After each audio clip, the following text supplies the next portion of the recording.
दिनेश आणि शुभम दोघं जिगरी मित्र. शिक्षण फारसं नसल्याने शहरात मिळेल ती नोकरी करण्यासाठी रूम घेऊन राहत होते. काही दिवस नोकरी शोधण्यात निघून गेले. पेस्ट कंट्रोलच्या कामासाठी गरजू मुलांची आवश्यकता अशी वर्तमानपत्रात बातमी वाचत बसलेला दिनेश शुभमकडे पळतच गेला. ए शुभ्या, जायचं का यांच्याकडं? आता घरी बसून लय वैताग आला यार. हातातली बातमी दाखवत दिनेश अपेक्षेने शुभमकडे बघत होता. जाऊ बाबा, खिशात दमडी नाही राहिली आता. बातमी वाचून शुभम म्हणाला, 12,000 पगार, दोघांमध्ये एक गाडी, त्या गाडीचा पेट्रोल खर्च वेगळा मिळणार, असं एकूण काम होतं. दोघं जिगरी खुश झाली. जोमाने काम करू लागले. त्यांना पेस्ट कंट्रोलचं औषध आणि पंप हा घरी घेऊन जायला परवानगी होती. सकाळी फोन यायचा आणि ते थेट त्या पत्त्यावर पोहोचायचे. बघता बघता दोघांना 6-7 महिने झाले काम करून. काही ओळखी झालेल्या. मग हे दोघं सुट्टीच्या दिवशी खाजगी ऑर्डर घेऊन पेस्ट कंट्रोलची कामं करू लागले. यामधून त्यांना वरचे पैसे भरपूर मिळायचे. असाच एके दिवशी सकाळी सकाळी त्यांना फोन आला. त्या ग्राहकाला काहीही करून त्याच दिवशी पेस्ट कंट्रोल करायचे होते, कारण त्याला बाहेरगावी जायचं होतं आणि दुप्पट पैसे द्यायला तयार झाला होता. अरे शुभ्या, ह्या माणसाकडे गेलो तर आज दांडी होईल. काय करायचं तूच सांग. प्रश्नार्थक तोंड करून दिनेश शुभमकडे बघू लागला. काय नाही होत, जाऊ या माणसाकडं, मी बघतो पुढचं, असं शुभम म्हणाला. दोघेजण त्या पत्त्यावर पोहोचले. तो 3 मजली बंगला होता.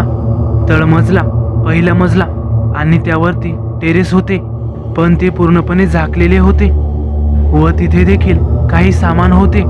शुभमने खिशामधून मोबाईल काढला आणि कंपनीमध्ये फोन लावून आमची गाडी पोलिसांनी पकडली आहे, थोडा वेळ जाईल असे कळवले. दोघेजण बंगल्यात शिरले.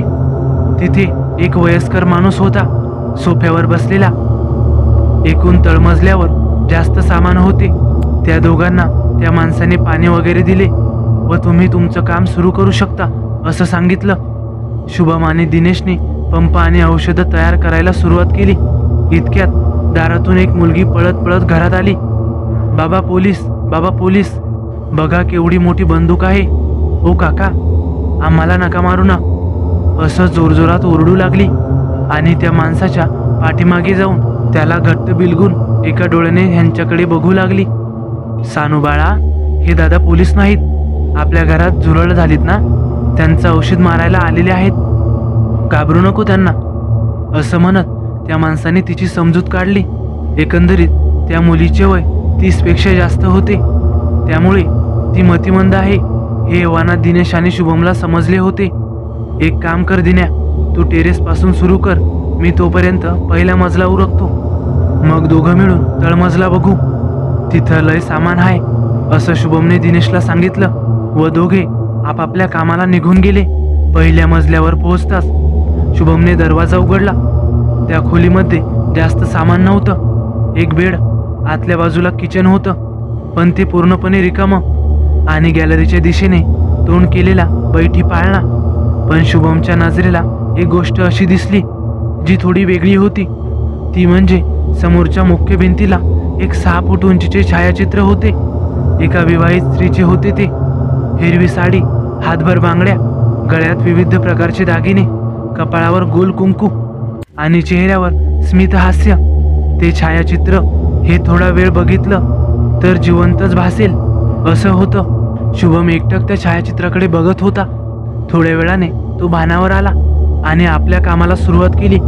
पण काम करत असताना त्याचं लक्ष नेहमी त्या छायाचित्राकडे जात होतं. संपूर्ण बेडचं पेस्ट कंट्रोल संपायला आलं होतं. ते चित्र त्याच्या पाठमोऱ्या दिशेला होतं. तो त्याच्या कामात व्यस्त झाला होता. इतक्यात त्याच्या कानाजवळून थंड हवा गेल्याचं त्याला जाणवलं. त्याने झटकन मागे वळून बघितलं आणि त्याच्या अंगातून प्राण निघून गेल्यासारखं त्याला वाटलं, कारण पूर्णपणे भिंत व्यापलेले ते चित्र आणि त्या चित्रामधील ती बाई गायब झाली होती. भिंतीवर फक्त रिकामी फ्रेम राहिली होती. हे बघून शुभम खूप घाबरला. त्याच्या तोंडातून शब्द बाहेर येत नव्हते. त्याने बाजूला नजर फिरवली. त्याला दिसलं गॅलरी बंद होती. त्या खोलीत हवा जास्त नव्हती. तरीही समोर असलेला पाळणा जोरजोरात हलत होता, जणू त्याच्यावर कोणीतरी बसला आहे. शुभम बंद दरवाजा उघडण्यासाठी धावणार इतक्यात दरवाजा आपोआप उघडला आणि तिकडून ती मुलगी धावत धावत पाळण्याकडे आई आई ओरडत गेली. आणि ती जवळ जाताच पाळणा जागीच थांबला आणि ती बसल्यावर पुन्हा हलू लागला. हे बघून शुभमच्या तोंडून जोराची किंकाळी फुटली व त्याला चक्कर आल्यासारखं झालं. त्याने डोळे उघडले तेव्हा तो तळमजल्याच्या खोलीत होता. दिनेश त्याच्याकडे काळजीने बघत होता. तो माणूस आणि ती मुलगी दोघेही तिथेच होते. ए बाबा, ती बाई कोण आहे? फोटोमधून डायरेक्ट गायब झाली. माझा तर जीवच गेला असता. शुभम थोडा भांडणाच्या सुरात ओरडला.